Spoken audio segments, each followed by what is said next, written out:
Kalimat Assalamualaikum itu adalah doa.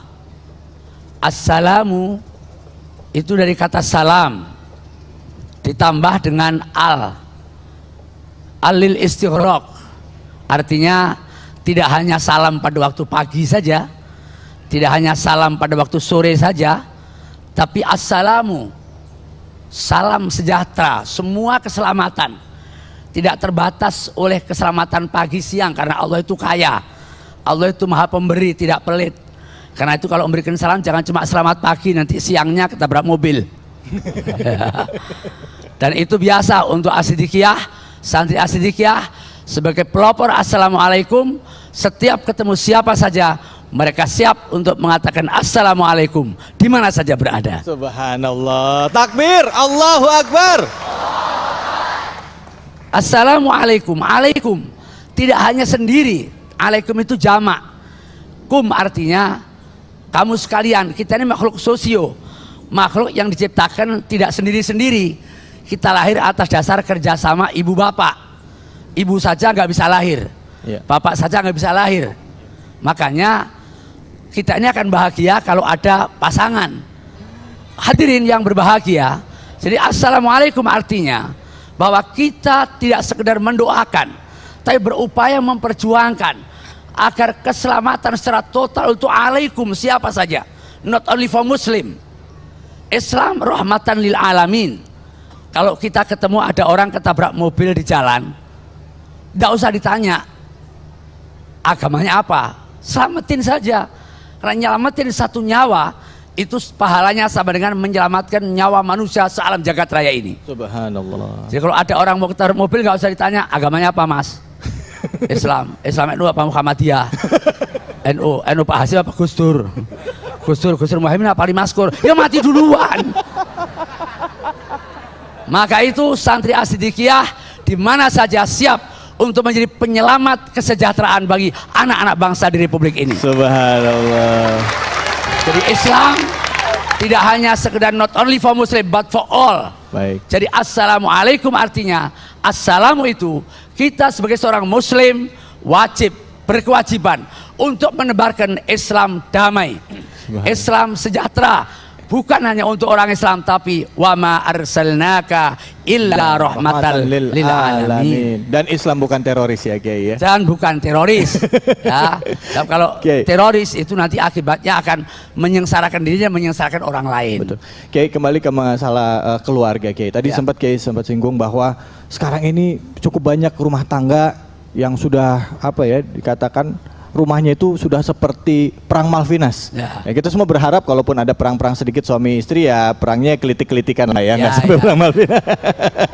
Mesra gitu. Perang tetapi menambah mesra. Nah, kata Nabi, ij'alu buyutakum kal aswaq wala taj'alu buyutakum kal maqabir. Jadikan rumahmu seperti pasar, rame gitu, tapi ramenya cubit-cubitan. Dan jangan kau jadikan rumahmu seperti kuburan. Diam aja, tahu-tahu beranak 19. Gitu ya, jadi memang harus ada dialog. Kiai, pertanyaan, gimana sih Rasulullah SAW itu membentuk keluarganya dan supaya kita biar bisa belajar gitu? Apakah ada cerita mungkin tentang kisah Rasul? Nabi itu kalau dengan keluarganya selalu menyanjung dengan istrinya. Karena apa? Karena Rasulullah tahu bahwa wanita itu begitu berat pekerjaannya. Dari pagi itu sumur, dapur, kasur, dapur, sumur, dari kencing anak ke kencing bapak. Berat sekali. Lain kalau bapak walaupun sehari kerja banyak hiburan di luar. Karena itu Nabi selalu memanjakan istrinya. Satu saat pernah Rasulullah pulang dari peperangan. Janji jam 8 malam mau datang, ternyata karena Nabi di tengah jalan mendengarkan sahabat yang baca Al-Quran demikian indah, Nabi lupa bahwa beliau sudah berjanji akan dari jam 8 mendengarkan yang baca Quran sampai selesai jam 11 malam. Sampai di rumah pintu sudah tertutup, akhirnya diketuk sama Rasulullah dan dibukalah sama Sayyidatina Aisyah. Kemudian biasa seperti biasa mencium tangan Rasulullah dan didudukkan Nabi Rasul tempat untuk kemudian semua pakaian-pakaian Rasulullah yang membukakan Sayyidatina Aisyah. Beliau lupa bahwa Rasulullah biasanya senang kalau malam-malam begitu dibikinkan kopi. Baru ingat setelah beliau membuka pakaian-pakaian Nabi, termasuk sepatunya, sepatu perangnya, pakaian perangnya. Dan pada saat itu kemudian begitu ingat, Sayyidatina Aisyah langsung ke dapur membuat kopi.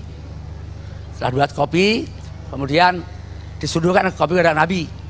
Setelah disuruh kepada Nabi, apa kata Nabi? Alhamdulillah, terima kasih ya habibati wa ya qurrata aini. Nabi kalau panggil istrinya tidak pernah sah-sah, nggak pernah. Wahai pelita hatiku, wahai pelita hatiku, terima kasih sekali. Diminum Mesra sama sekali Nabi. ya.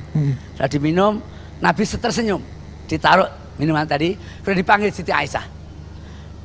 Dicium keningnya.